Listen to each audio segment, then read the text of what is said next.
Hello everyone, it's me, 747 Studios, and today we're doing a bit of a different video. We're going to be ranking every single character job class in the game Miitopia, so yeah, it'll be pretty fun. Let's get into the video. Coming in at number 14, we have the Flower. Now, this one is it's fine, but the AI for it, like your teammates, are horrible, so I would not recommend having it on a team. Trust me, I know from experience.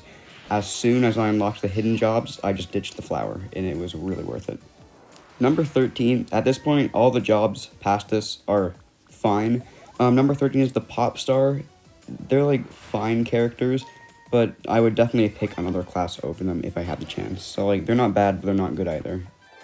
Number 12 is the Tank. The main downside of the Tank is that you have to use MP to attack your normal attacks. So if you are starting Realm of the Fae and you just unlock Tank, do not pick it because it's very easy to lose because you run out of MP really fast, but if you are having it as a teammate, it can be pretty fun.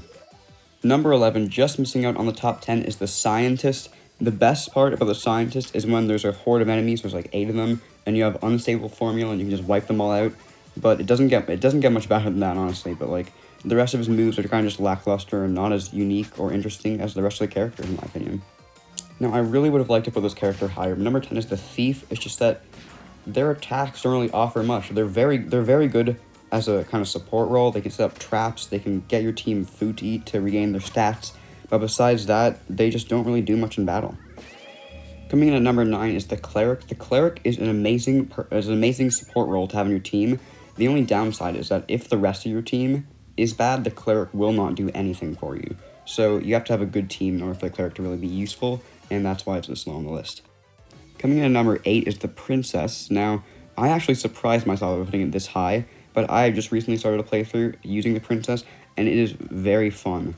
You get really good attacks early on, and it's just a very fun and good support role to have on your team, and that's why it's better than the Cleric.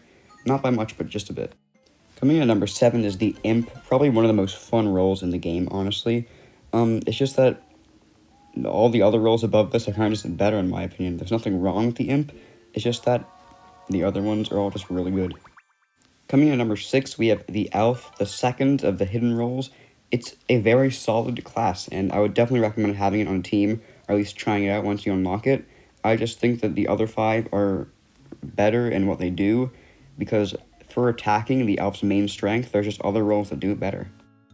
Coming in at number 5, we have the Chef. Now, the Chef, in my opinion, is the best support role you could have on your team, and that's because it does what the Cleric does, but it does it better because it can heal very good, but it also attacks, has like very good attack strength, and it's just a very well-balanced support role that I would definitely recommend having on your team.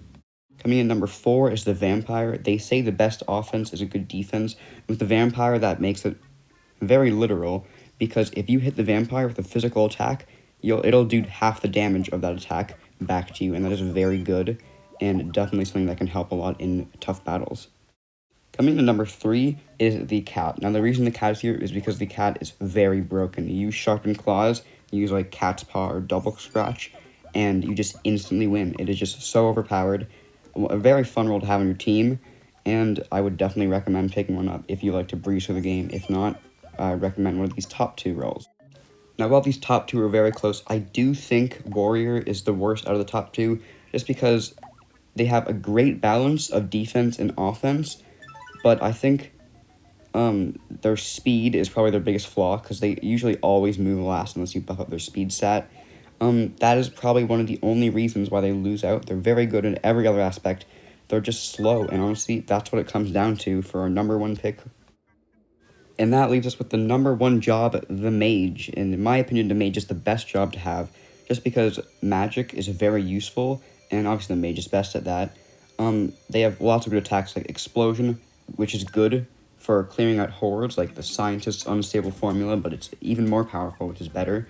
They have good lightning and fire attacks for early game, and they get really good late game as well. So, in my opinion, the Mage is the best role that you can get in the game. Let me know what you think the best one is in the comments, and thank you all for watching. Make sure to subscribe, and we'll see you in the next video.